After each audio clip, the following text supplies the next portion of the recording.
Times, खबरों की रफ्तार। नमस्कार, आप देख रहे हैं बिहार टीवी टाइम्स। बड़ी खबर बगहा से है, जहां पुलिस ने साइबर ठगी के एक बड़े नेटवर्क का खुलासा करते हुए 5 आरोपियों को गिरफ्तार किया है। वही पुलिस की इस बड़ी कार्रवाई से साइबर ठगों में दहशत का माहौल बना हुआ है। दरअसल यह पूरा मामला बगहा पुलिस जिले के लौकरिया थाना क्षेत्र की है, जहां थाना क्षेत्र के हरनाटांड़ और रामपुर इलाके में संचालित साइबर ठगी के एक बड़े नेटवर्क का पुलिस ने भंडाफोड़ किया है। इधर पुलिस की बड़ी कार्रवाई के दौरान इस नेटवर्क से जुड़े 5 लोगों को गिरफ्तार किया गया है। गिरफ्तार आरोपियों के पास से मोबाइल फोन तथा कुछ संदिग्ध दस्तावेज भी बरामद किए गए हैं। वही गुरुवार को बगहा एसपी रामानंद कौशल ने प्रेस कॉन्फ्रेंस के माध्यम से जानकारी देते हुए बताया कि हरनाटांड़ और रामपुर क्षेत्र में पिछले कुछ समय से साइबर ठगी का एक संगठित नेटवर्क सक्रिय था। इस नेटवर्क में लोगों को शामिल करने के लिए उनसे 30,000 रुपए की राशि ली जाती थी। इसके बदले उन्हें एक ट्रेंडिंग ऐप का लिंक उपलब्ध कराया जाता था, जिसमें निवेश के बदले फर्जी क्रिप्टो करेंसी दिखाई जाती थी। एसपी ने बताया कि ऐप में निवेश की गई राशि लगातार बढ़ती हुई दिखाई जाती थी, जिससे लोगों को अधिक लाभ का भ्रम होता था। इसके बाद नेटवर्क से जुड़े लोग नए सदस्यों को जोड़कर उनसे नगद राशि लेते थे और उन्हें वही फर्जी क्रिप्टो बेचते थे। इस प्रकार यह पूरा कारोबार एक चेन सिस्टम की तरह तेजी से फैल रहा था। पुलिस जांच में पता चला है कि यह नेटवर्क लगभग 500 लोगों तक फैल चुका था। सूचना मिलने के बाद पुलिस ने गहन जांच करते हुए छापेमारी की और 5 आरोपियों को गिरफ्तार कर लिया।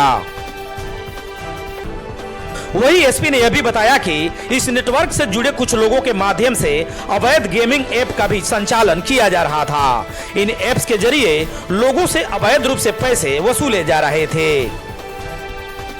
इधर पुलिस इस पूरे मामले की गहनता से जांच कर रही है और नेटवर्क से जुड़े अन्य लोगों की पहचान करने में जुटी हुई है।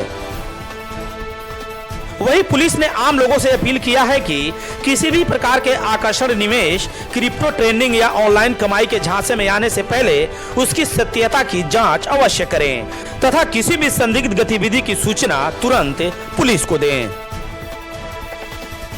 हमारे लौकरिया थाना क्षेत्र बगहा पुलिस जिला में यह सूचना मिली कि कुछ लोगों के द्वारा गिरोह बनाकर फर्जी ट्रेडिंग प्लेटफॉर्म जैसे DSC एक्सचेंज और वीजी वेल्थ शेयरिंग और अन्य ऑनलाइन प्लेटफॉर्म पर गेमिंग के जरिए लोगों को फंसा करके संगठित तरीके से उसका सदस्य बनाया जाता है और डॉलर में निवेश करा करके और इन्वेस्टमेंट के शॉर्ट टाइम इन्वेस्टमेंट का लालच दे करके कि मात्र 54 डेज में आपका पैसा डबल हो जाएगा, इस लालच में डाल करके सीधे साधे लोगों को उसका सदस्य बनाया जाता था और उसकी ठगी की जाती थी।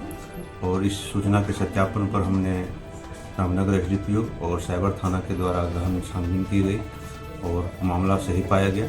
और सही पाने के उपरांत हमने यह पाया कि टेलीग्राम पर एक लिंक के माध्यम से लोगों को उसका सदस्य बनाया जाता था और USD के थ्रू उसमें इन्वेस्ट होता था और बाद में क्रिप्टो में उस पैसे को डबल दिखाया जाता था और विभिन्न अकाउंट्स के माध्यम से उसकी निकासी होती थी। तो पूरा एक नेटवर्क मार्केटिंग की तरफ है, इसमें कि पहले 5 व्यक्ति इसमें जुड़े, फिर उसका मल्टीप्लाई करके 25, फिर 125 और इसी तरह से एक नेटवर्क चेन जो है बनता था और लोग जो है डाउन लाइन उसमें ठगी का शिकार होते थे। तो इस गिरोह में जो लोग चिन्हित हैं उसको फिलहाल जो यहाँ शामिल हैं उनको चिन्हित कर लिया गया है और इसके अपलाइन में जितने भी व्यक्ति हैं उसके थ्रू उसके विरुद्ध भी हम लोग साक्ष्य एकत्रित करके कार्रवाई कर रहे हैं। सूरत गुजरात में भी साइबर थाना में 34/26 केस दर्ज हुआ है। इससे ऐसा लगता है कि एक अंतर्राष्ट्रीय गिरोह है और जिसके की जाल यहाँ भी फैले हुए थे और निश्चित रूप से इस पूरे क्षेत्र में काफ़ी लोगों को राहत मिलेगी। जो इसके ठगी के शिकार में हैं उनको हम लोग न्याय दिलाएंगे और साथ ही हम लोग सभी यह अपील करते हैं कि इस तरह के फर्जी गेमिंग प्लेटफॉर्म या लुभावनी इन्वेस्टमेंट प्लान्स हैं इसके बहकावे में मत आएँ। यह एक जाल है और सरकार के द्वारा जो इन्वेस्टमेंट स्कीम्स हैं या बैंक के द्वारा जो RBI के द्वारा जो गाइडलाइन प्राप्त जो स्कीम्स हैं, जो संस्थाएं हैं उसमें ही निवेश करें, ना कि इस तरह की फर्जी गेमिंग साइट्स या ऑनलाइन प्लेटफॉर्म पर। तो हमने इसमें 5 लोगों की गिरफ्तारी की है और सबको हम लोग न्यायिक हिरासत में भेज रहे हैं। और इसके पूछताछ के उपरांत एक पूरे नेटवर्क का खुलासा हुआ है। अन्य भी लोग जो इसमें शामिल होंगे शीघ्र ही उसके खिलाफ हम लोग साक्ष्य एकत्रित करके अग्रिम कार्रवाई करेंगे।